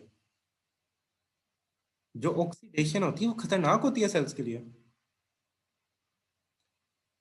जो फर्स्ट एंड सेकंड स्टेप का पूछ रहे हैं वो कोएंजाइम क्यू की फॉर्मेशन के लिए हमें फर्नेसाइल चाहिए होता है, वो उसका मतलब एक तरह से इंग्रेडिएंट होता है। अच्छा देखिए, ऑक्सीडेशन भी हमारे लिए खतरनाक होती है। अच्छा मायोग्लोबिन गया है अलोंग विद ऑक्सीजन, मायोग्लोबिन वैसी खतरनाक होती है किडनी के लिए, ऑक्सीडेशन करेगी किडनी में, और जब ये मायोग्लोबिन ऑक्सीडेशन करती है किडनी में, इट कॉजेज रेप्डोमायोलाइसिस। तो ये पूरा स्टेप चल रहा होता है जिससे स्टेटिन्स के एडवर्स इफेक्ट्स आ रहे होते हैं। सही हो गया? आप समझ आए कि स्टेटिन्स के एडवर्स इफेक्ट आते कैसे हैं? बुक में तो कहीं पे नहीं लिखा हुआ, बट ये थोड़ा सा एक मैकेनिज्म है जिससे आपको थोड़ा सा याद रह सकता है कि आते क्यों हैं। नेक्स्ट आ जाता है ड्रग इंटरेक्शन। ये गैमीफिब्रोजिल आप लोग एक ड्रग पढ़ोगे, अभी आप लोग को पढ़ानी है, अभी आगे आनी है इसी चैप्टर में। वो रेप्डोमायोलाइसिस ज्यादा करती है, यानी दोनों ड्रग्स अगर दे देते हैं at the same time, you will give statins and gemfibrozil, तो इट विल कॉज रेप्डोमायोलाइसिस। उसके अलावा साइटोक्रोम P450 इनहिबिटर अगर दे दें तो इनहेंस कर देता है टॉक्सिसिटी को स्टैटिन। अब आपको एक इंपॉर्टेंट बात बताता हूँ, ग्रेप फ्रूट का सबको पता है, सबको ही पता होना चाहिए। ग्रेप फ्रूट का आपको पता है कि grep fruit is a cytochrome P450 inhibitor. Grep fruit cytochrome P450 का इनहिबिटर होता है। अगर कोई घर है वहां पे वो स्टेटिन ले रहा है और साथ ग्रेप फ्रूट खाई जा रहे हैं, खाई जा रहे हैं, खाई जा रहे हैं, या उसके जूस पी जा रहे हैं, तो क्या होगा, what will happen, it will inhibit cytochrome P450।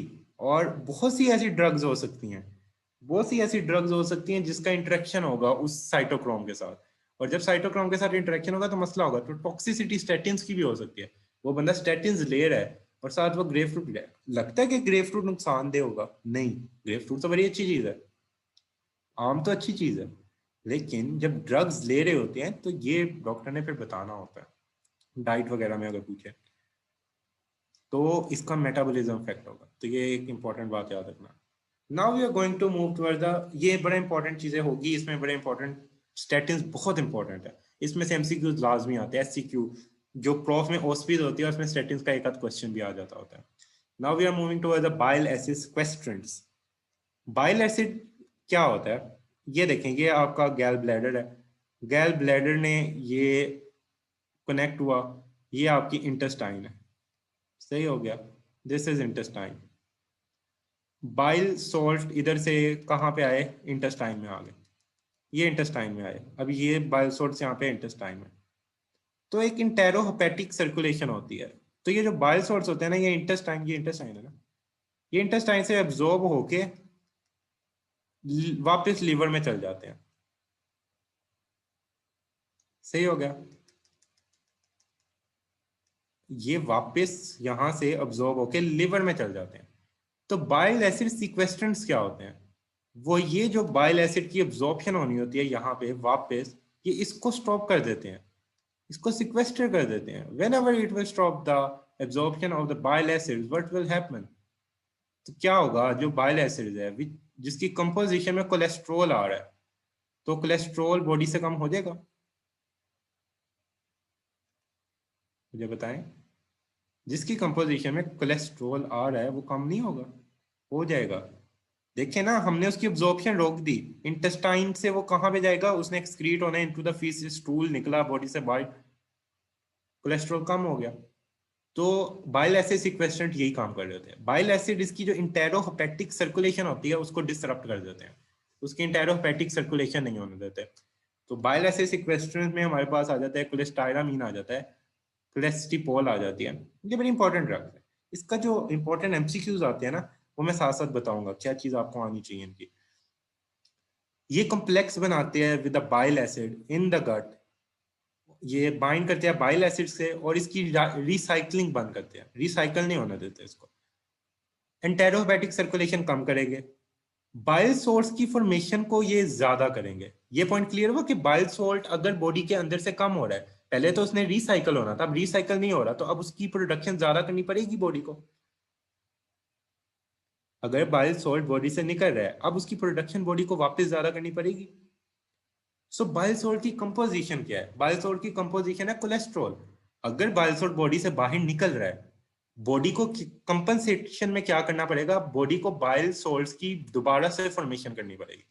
जब वो बाइल सोल्ट की फॉर्मेशन करेगी, तो बाइल सोल्ट की कंपोजिशन है कोलेस्ट्रॉल, तो कोलेस्ट्रॉल बाइल सोल्ट में आएगा, बाइल सोल्ट फिर बॉडी से बाहर निकलेगा। इस तरह आप बाइल सोल्ट को बॉडी से बाहर निकालते जाओगे तो उसके साथ कोलेस्ट्रॉल बॉडी से बाहर निकलता जाएगा। तो ये पॉइंट क्लियर हुआ, how bile acid sequestrant can help us to decrease the cholesterol from the blood. ये पॉइंट अब क्लियर हो गया सबको कि बाइल एसिड में ये होता है। अच्छा, जो कोलेस्टेक्टमी होती है ना, जिसमें निकाल दिया होता है गॉल ब्लैडर, आप उसको कहते हो कि चिकनाई वाली चीजें कम खानी है, उनको चिकनाई, और उन पे फिर दूसरी ड्रग्स आप लोग यूज करोगे, चिकनाई वाली चीजें आप रोक देते हो, तब उसके बाइल एसिड है ही नहीं, प्रोडक्शन ही नहीं प्रॉपर हो रहा, आपने तो वैसे रिमूव कर दिया। अच्छा, ये पॉइंट क्लियर हुआ कि बाइल एसिड की फॉर्मेशन ज्यादा हो जाएगी, और जब ज्यादा होगी तो कोलेस्ट्रोल क्या होगा, कम हो जाएगा, क्योंकि कोलेस्ट्रोल बाइल एसिड के साथ बॉडी से बाहर निकल गया। कोलेस्ट्रोल कम हुआ तो एलडीएल रिसेप्टर ज्यादा होंगे, एलडीएल रिसेप्टर ज्यादा होंगे तो ब्लड का एलडीएल कम होगा, तो it will decrease the LDL. तो ये पॉइंट याद रखना है। अब याद रखें, जो ये होते हैं ना बाइल एसिड सीक्वेंस, ये वीएलडीएल और ट्राई एसाइल ग्लिसरॉल का लेवल ज्यादा करते हैं, ये पॉइंट याद रखें, ये बड़ा इंपॉर्टेंट पॉइंट है। वो पूछते हैं कि किस कंडीशन में आप लोग बाइल एसिड सिक्वेस्ट्रेंट नहीं देंगे। देखिए, हाइपरलिपिडीमिया डिफरेंट सिचुएशंस हो सकती है ना, एलडीएल भी ज्यादा हो सकता है, टैग भी ज्यादा हो सकता है, वीएलडीएल मतलब एलडीएल और ट्राइसाइक्लिसराइड ज्यादा हो सकते हैं। आप किस कंडीशन में बाइल एसिड सिक्वेस्ट्रेंट नहीं देंगे,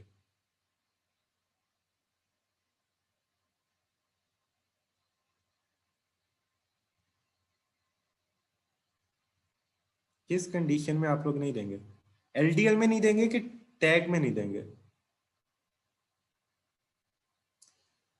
अब मुझे बताएं VLDL के अंदर ज्यादा होता क्या है, VLDL की कंपोजिशन में ज्यादा होता क्या था, पहले ये बताएं आप लोग।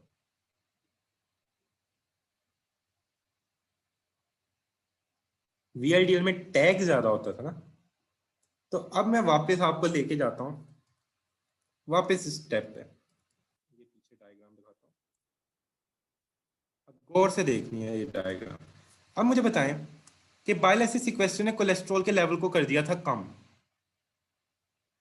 सही हो गया। फिर एलडीएल रिसेप्टर से एलडीएल रिसेप्टर ज्यादा हो गए, यहाँ पे एलडीएल लेवल सेल के अंदर ज्यादा हो गया, लेकिन जो कोलेस्ट्रॉल सेल के अंदर पड़ा हुआ है वो VLDL बना सकता है कि नहीं, in case of bile acid sequestrant. In case of statins वो नहीं बना सकता था, क्योंकि स्टैटिन्स ने ये वाला स्टेप भी रोका था। लेकिन अब इस कोलेस्ट्रॉल के पास रास्ता है कि नहीं, जब बाइल एसिड सीक्वेस्ट्रेंट है, अब इसके पास एक रास्ता पड़ा हुआ है। जब स्टैटिन था, स्टैटिन ने क्या किया था, उसने इसका ये रास्ता भी बंद किया कर दिया था लॉन्ग विद दिस रास्ता, दोनों रास्ते बंद किए थे। लेकिन बाइल एसिड सिक्वेस्ट्रेंट से हमारे पास ये रास्ता उसका खुला पड़ा है।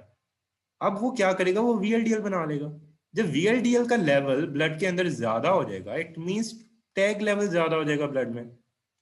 तो अगर बंदे को ट्राइग्लिसराइडीमिया है, ट्राइग्लिसराइड लेवल ज्यादा है, तो आप उसको स्टैटिन दोगे, सॉरी बाइल एसिड सिक्वेस्ट्रेंट दोगे कि नहीं दोगे? You will never give that person bile acid question. So this is the MCQs question. वो आपसे पूछेंगे, कि एक पर्सन है, उसको ट्राइसाइक्लिसराइड है, उसको कोलेस्ट्रिपोल या ये जो इसके नाम है, कोलेस्ट्रिपोल हो गया, कोलेस्ट्रायरामीन हो गया, तो ये आप लोग दोगे कि नहीं? आप लोग नहीं दोगे, ये इंपॉर्टेंट है। इसके अलावा एक गैस्ट्रोइंटेस्टाइनल डिस्टर्बेंस करवा सकता है। तो ये बड़ा कॉमन है, आपको समझ आती है कि ये गैस्ट्रोइंटेस्टाइनल डिस्टर्बेंस बाइल एसिड क्यों करवा सकते हैं सिक्वेस्ट्रेंट। किसी चीज की एब्जॉर्प्शन कोई वो मसला कर रहे हैं, तो गैस्ट्रोइंटेस्टाइनल डिस्टर्बेंस ऑब्वियसली होगी, होगी कि नहीं होगी? कोई चीज किसी की एब्जॉर्प्शन में मसला कर रही है, तो GI डिस्टर्बेंस ऑटोमेटिकली बनती है उसकी। और बाइल एसिड के अंदर लिपिड होता है, तो लिपिड सॉल्युबल विटामिन की मैल एब्जॉर्प्शन होगी। जो बाइल एसिड सिक्वेस्ट्रेंट है वो बाइल एसिड की अब्जॉर्प्शन भी रोकते हैं। बाइल एसिड्स में क्या होता है, लिपिड्स होते हैं, तो बाकी लिपिड्स की भी अब्जॉर्प्शन में तो मसला कर सकती है वो। अगर वो बाइल की कर रही है, कौन सा वो बिल्कुल बाइल स्पेसिफिक है, ये कहीं पे उसके लिखा तो नहीं हुआ ना ये बाइल स्पेसिफिक है, वो कोलेस्ट्रॉल को कम कर रही है, उसमें साथ वो लिपिड को भी कर सकती है। तो malabsorption of lipid soluble vitamins. अब इसके ड्रग इंटरेक्शन हो सकते हैं, और कॉन्ट्रा इंडिकेशन इसकी है हाइपर ट्राइग्लिसराइडीमिया। ये आप लोगों ने याद रखनी, it is the Contra indication of this drug. So this is the important thing. Now we move toward nicotinic acid. Nicotinic acid है, दो ड्रग्स अब हमारी रह गई हैं, दो या तीन रह गई हैं। निकोटीनिक एसिड क्या करती है, ये हमारे पास VLDL की सिंथेसिस कम कर रही है। VLDL की सिंथेसिस कम होगी तो LDL भी कम होगा। इस बात से एग्री करते हैं कि जो ब्लड होता है, ब्लड के अंदर ही VLDL LDL में कन्वर्ट होता है ना। You people agree with this point that if we decrease the synthesis of VLDL, then we are decreasing the synthesis formation of LDL as well. So LDL की ये कम करिए, साथ ही HDL ज्यादा करती है। HDL की ये कैसे करती है, जो नायसिन होती है ना, ये डिक्रीज करती है कैटाबोलिज्म ऑफ ApoA1। ApoA1 के बारे में आप लोगों ने पढ़ा था? You people are aware about ApoA1, या आप लोग HDL के रिलेटेड पढ़ते थे, लास्ट ईयर पढ़ के आए हो, पूरा मेटाबॉलिज्म में सब कुछ लिखा हुआ था। तो ये चैप्टर भी बड़ा छोड़ते होते हैं, वहां पे भी छोड़ते होते हैं, यहाँ पे वो चैप्टर जिसने छोड़ा होता है वो वहां यहाँ पे आके ये वाला चैप्टर छोड़ देता है। तो इसलिए मैं आप लोग की सारी चीजें क्लियर कर रहा हूँ ताकि आप लोग को क्लियर रहे। ये चैप्टर आप लोग ये चीजें कर लेते हैं, आपको ये चैप्टर कभी नहीं भूलेगा, और ये मुफ्त के नंबर है, इसमें से बहुत पेपर आ जाता है, और ये इन्हीं चीजों में से आता है। और ये HDL ज्यादा करता है, तो यानी जो निकोटीनिक एसिड है, अगर HDL कम है किसी पेशेंट में और LDL ज्यादा है, तो आप लोग कौन सी ड्रग प्रेफर करेंगे? LDL ज्यादा है, HDL कम है, you will prefer this person nicotinic acid. आप इसको ये वाली ड्रग नियासिन ड्रग प्रेफर कर देंगे। इसका फ्लशिंग, प्रूडाइटिस, रैशेस, ये इसका साइड इफेक्ट है। हेपेटोटॉक्सिसिटी, इसका ये साइड इफेक्ट याद रखें। Hyperuricaemia and reduce glucose intolerance which is hypertriglyceridaemia. ये बहुत इंपॉर्टेंट इसका साइड इफेक्ट है, हाइपरयूरिसीमिया। इसके रीजनिंग नहीं है, but hyperuricaemia is a very important side effect, और ये एमसीक्यूज क्वेश्चन है प्रोफ का। हाइपरयूरिसीमिया इज वेरी इंपॉर्टेंट, याद रखना है नायसिन का साइड इफेक्ट जो सबसे इंपॉर्टेंट है ना वो हाइपरयूरिसीमिया है। फ्लैशिंग पीरियडाइटिस वगैरह तो है ही है, लेकिन जो हाइपरयूरिसीमिया है बहुत इंपॉर्टेंट है। ये कैप्लान में नहीं लिखा हुआ, जो मैंने ब्लू ब्लू में चीजें लिखी है कैप्लान से हटके है, और आपकी बुक जोसिमिनी से है। तो ये हमारे पास करता है। उसके बाद आगे हमारे पास जेम फिब्रोजिल एंड फिनोफिब्रेट। जेम फिब्रोजिल आ जाते हैं, और जो फिनोफिब्रेट्स होते हैं अब ये आ जाते हैं। फिब्रेट्स के बारे में आ गया, ये कोड ड्रग्स हैं, इनका है बाइंड टू PPAR, प्रोक्सिजोम रिलेटेड ये होता है, मुझे इसकी एब्रीविएशन याद नहीं, समथिंग प्रोक्सिजोम एक्टिवेटेड रिसेप्टर, एक पी का मुझे याद नहीं आ रहा, पार्शियल शायद होता है, activated receptors, perforator, sorry, yes, peroxisome perforator activated receptors alpha, ये मैकेनिज्म है इसका, एक्सप्रेशन ऑफ लिपोप्रोटीन लाइपेज करवाता है। ये LDL और VLDL के लेवल को भी कम करता है, ये LDL के लेवल को थोड़ा कम करता है, और HDL के लेवल को मोस्ट पेशेंट्स में ज्यादा करता है। सबसे इंपॉर्टेंट इसका use, it is use in triglyceridaemia, very important, ये एमसीक्यूज क्वेश्चन है, ये मैंने स्पेशली इसलिए वेरी इंपॉर्टेंट लिखा हुआ। मुझे ये बात बताएं कि हाइपर ट्राइग्लिसराइडीमिया में कौन सी ड्रग्स कॉन्ट्राइंडिकेटेड थे? Bile acid sequestrant is contraindicated in the hypertriglyceridemia. And which drug will be preferred in hypertriglyceridemia?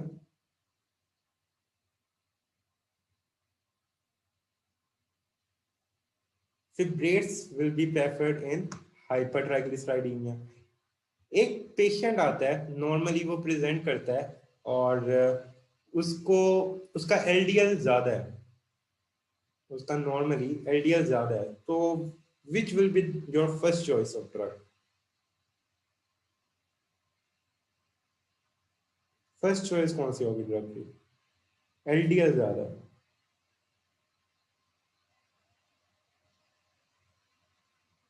Statins LDL ज्यादा है, मैंने ये नहीं कहा HDL कम है या कुछ और उसका मसला है। अगर उसका HDL कम है और LDL ज्यादा है, then you will go for, यानी फर्स्ट चॉइस पे आप लोग स्टेटिन्स पे आते हो। अगर ट्राइग्लिसराइड्स भी ज्यादा है और उसके साथ LDL भी ज्यादा है, you will go for statins first, आप लोग पहले स्टेटिन्स पे जाते हो। सही हो गया? तो ये थोड़ी सा पॉइंट्स याद रखने हैं। और अगर कोई प्रेग्नेंट लेडी आती है तो कौन सा आप लोग नहीं दोगे, कौन सी ड्रग नहीं दोगे? आप लोग उसको स्टेटिन्स नहीं दोगे बिकॉज इट इज टेट्रोजेनिक। फिर मुझे बताएं कि एक बंदा आता है आपके पास, प्रेजेंट करता है हाइपर यूरिसीमिया के साथ, वो किस ड्रग का साइड इफेक्ट हो सकता है? नियासिन। ये सारे वाइवा क्वेश्चन, MCक्यूज क्वेश्चन है जो मैं आपको रिपीट कर रहा हूँ। सही हो गया? फिर उसके बाद ये हमारे पास जो फिब्रेट्स है, ये HDL भी ज्यादा कर सकते हैं मोस्ट पेशेंट में। In some patient with combined hyperlipidaemia ये LDL ज्यादा कर देते हैं, तो ये उस केस में नुकसानदेह भी हो सकता है, कुछ में, सब में नहीं करते। लेकिन मेनली ये किसके लिए यूज होता है? हाइपर ट्राइग्लिसराइडीमिया के लिए ये आना चाहिए। इसका मोस्ट कॉमन साइड इफेक्ट होता है गैलस्ट्रॉन। सही हो गया? ये इंपॉर्टेंट है। Gallstone is the one of the most important side effect of fibrates. उसके अलावा ये हमारे पास मायोसाइटिस भी होता है, डिस्पेप्सिया भी होता है, मेल्जिया भी होता है, but this is the most important one, gallstone. जो सबसे इंपॉर्टेंट है, मैं इसलिए बता रहा होता हूँ साथ साथ कि ये MCक्यूज में सबसे इंपॉर्टेंट ऑप्शन जो आता है ना वो वाला आता है जो मैंने आप लोगों को बताया होता है। तो this is another important. Last one, ezetimibe. Ezetimibe जो होती है, ये ड्रग होती है, it will decrease absorption from the intestine. ये ड्रग की अब्जॉर्प्शन इंटेस्टाइन से कम करती है, ड्रग की नहीं, सॉरी, कोलेस्ट्रॉल की। तो ये क्या करेगी? Prevent the intestinal absorption of the cholesterol, result in decrease in the LDL।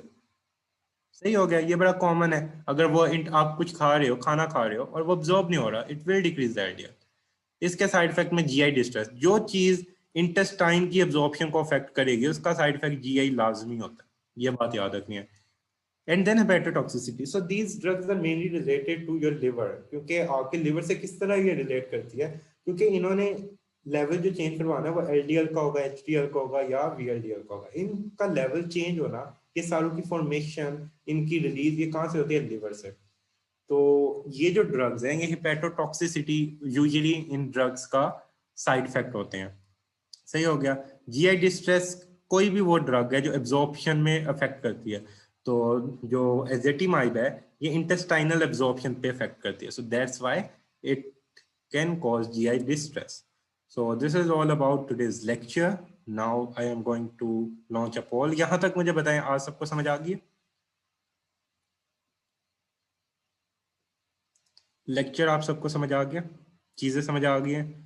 ये हाइपरलिपिडीमिया को मिनी कैरटन वगैरह से देख के टेंशन नहीं ले जानी कि ये पता नहीं क्या लिखा हुआ, कुछ भी नहीं लिखा हुआ। यहाँ से जो चीजें बताई है ना, ये छोटे छोटे माइन्यूट से इफेक्ट्स याद रखें कि ट्राइग्लिसराइड्स कौन ज्यादा करवा रहा है, कौन कम करवा रहा है, कौन ट्राइग्लिसराइड कम में देनी है, कौन सी कॉन्ट्रा इंडिकेटेड है, कौन सी प्रेगनेंसी में नहीं देनी, कौन सी इंटेस्टाइनल एब्जॉर्प्शन कम करवा रही है, कौन सी गैलस्टोन का साइड इफेक्ट है, किसका हाइपरयूरिसीमिया साइड इफेक्ट है।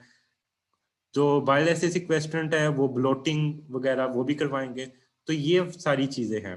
हाँ, ये क्रैमिंग वाली चीजें हैं, नो डाउट। अब जो आपका आगे पोर्शन आने है ना, अब कीमो आने है, सबसे ज्यादा क्रैमिंग वो है। बस अब आपका ये खत्म हो गया, अब आपका कीमो पोर्शन स्टार्ट होना है, वो सारी क्रैमिंग है। तो अब उसके लिए सारे तैयार हो जाए, उसके लिए एनर्जी जरूर बचा लेना। वो वाला पोर्शन बहुत इंपॉर्टेंट पोर्शन है, but cramming cramming cramming, but उसमें आप लोग को मेमोनिक्स करवाए जाएंगे और आप लोगों ने मेमोनिक्स के थ्रू वो चीजें याद करनी है। जो हाइपरलिपिडीमिया वाला चैप्टर मैंने बताया, इसमें ये जो छोटे छोटे फैक्ट्स है ना, ये आप लोग एक बारी अच्छे से कर लें। जब ये आप लोग कर लेंगे ना, सारे एमसीक्यूज इसी बेस पे होंगे, आपको सारे एमसीक्यूज बहुत इजी लगने लग जाएंगे। बस इनको डिफ्रेंशिएट करना है कि ये चीज किस में हो रही है, ये चीज किस में हो रही है। जो स्टेटिन होते हैं और ग्रेप फ्रूट का ये होता है, ग्रेप फ्रूट होता है साइटोक्रोम P450 इनहिबिटर। और जो साइटोक्रोम का इनहिबिटर होता है ना, वो अगर दो हमारे पास ड्रग्स हैं जो एक ही साइटोक्रोम के थ्रू एक्ट कर रही है, तो अगर साइटोक्रोम P450 हम इनहिबिट कर देंगे तो ड्रग का लेवल ज्यादा हो जाएगा। तो अगर grapefruit is a cytochrome P450 inhibitor, तो what will happen as a result of it, कि स्टेटिन का लेवल ब्लड में ज्यादा हो जाएगा। So now this is the first pole.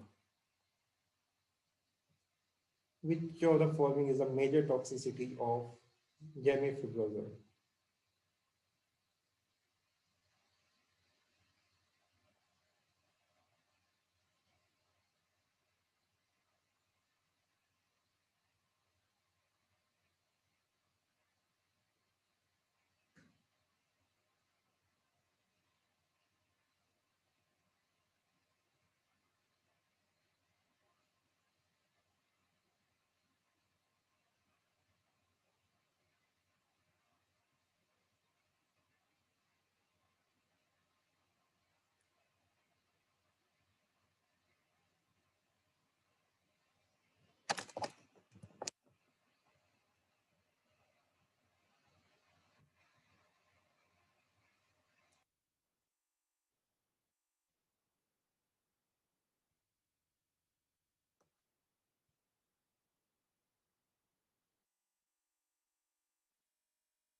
So the right answer to this MCQ is cholelithiasis, gallstone। तो गैल bladder के मैंने आपको स्टोन बताए थे कि जो आप लोगों ने, अब कोई बात नहीं, जिनको अभी याद नहीं था, अभी आप लोगों ने पढ़ा, जो जेमिफिब्रोजल होते हैं, तो इसका one of the most important side effect is gallstone, cholelithiasis. तो ये इसका साइड इफेक्ट है, याद रखना है, ये एमसीक्यू में पूछा जाता है। And the last MCQs is, बल्कि दो एमसीक्यूज और हैं।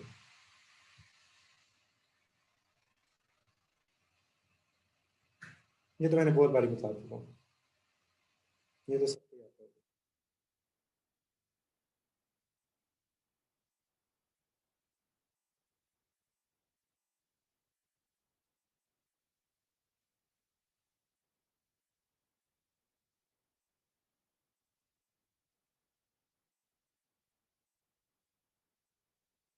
Yes, so the answer is काफियों का सही है। It is statins। statins मैंने बताया, you will never give it in the pregnant woman because it is teratogenic। तो teratogenic drugs को प्रेगनेंसी में नहीं दिया जाता।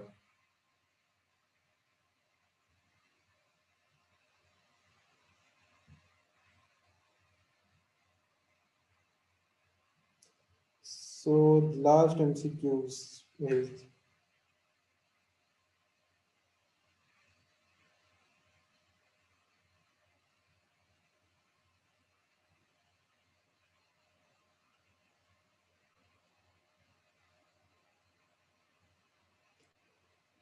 देखिए, आप लोग को मैंने बार बार कही कि मैं मिनी से ही लेता हूँ एमसीक्यूज। इसके अलावा आप कैप्लान सोर्स यूज कर सकते हैं, लिपिनकॉट यूज कर सकते हैं, बीआरएस यूज कर सकते हैं। जो आप लोग मिनी की एक्सप्लेनेशन है वो बहुत अच्छे से देखा करें। मिनी के एमसीक्यूज बहुत रिपीट होते हैं और इसकी जो एक्सप्लेनेशन है उसमें से एमसीक्यूज आते हैं। यानी जो मिनी के एमसीक्यूज है वो तो आते ही आते हैं, लेकिन जो उसकी एक्सप्लेनेशन है उधर से भी एमसीक्यूज बनते हैं, तो आप लोग वो लाजमी देखा करें। सो द राइट आंसर आपको ये आता है कि अगर टॉर्वास्टैटिन दे रहे हैं तो आप लोग क्या चेक करोगे, you will check the level of alanine and aspartate aminotransferase, so it will tell you whether the liver is damaged और नॉट। तो ये आप लोगों को हेल्प करेगा इस ड्रग को देने में। So this is all about today's lecture. So we are done with two important topics. One is autonomic nervous system and the second is CVS. CVS में हार्ट वाला पोर्शन भी था और ब्लड वाला भी। तो कल आप लोग का टेस्ट होगा एंड इंशाल्लाह फिर परसों से हम स्टार्ट करेंगे कीमोथेरेपी। कीमोथेरेपी में आप लोगों के कुछ चैप्टर्स स्टार्ट वाले जो 5 है वो बहुत इंपॉर्टेंट है और वो ऑलमोस्ट पूरे पूरे करने होते हैं, वो आप लोग को पहले करवाए जाएंगे। फिर आखिरी वाले चैप्टर वो बहुत सिलेक्टिव होता है, यूजली बच्चे छोड़ जाते हैं, लेकिन हम उसकी वो सिलेक्टिव चीजें जो आती होती है प्रॉप में वो ही करवाएंगे, क्योंकि वो पूरे करना पॉसिबल नहीं है एक तो, क्योंकि उसकी ड्रग्स इतनी अजीब हैं और कभी आती भी नहीं है, और उनकी जो एक्सप्लेनेशन आप लोग याद कर नहीं सकते क्योंकि उसकी कोई रीजनिंग नहीं है, और उसके यूजेस वो एक्सपेरिमेंटल बेसिस है। तो वो आप लोग को बताया जाएगा, खासतौर पे एंटीवायरल्स हैं, एंटी कैंसर ड्रग्स है। कोई पता नहीं होता कि कौन से कैंसर के लिए कौन सी लेनी है, तो उसके जो स्पेसिफिक क्वेश्चन है वो अगर आप लोग करते हो, स्पेसिफिक यूजेस, स्पेसिफिक ड्रग्स, तो आपको 100% पेपर उसमें से आता होता है। तो वो चीजें आप लोग को उन चैप्टर्स में करवाई जाएंगी, लेकिन शुरू वाले 5-6 चैप्टर है बैक्टीरिया के रिलेटेड, वो बहुत इंपॉर्टेंट है, और उसमें से 2 एससीक्यूज ऑलमोस्ट आते हैं और काफी हद तक पेपर आता है उस पोर्शन से। अगले पोर्शन से भी आता है बट लेकिन उसमें से थोड़ा सा रिस्ट्रिक्टेड आता है।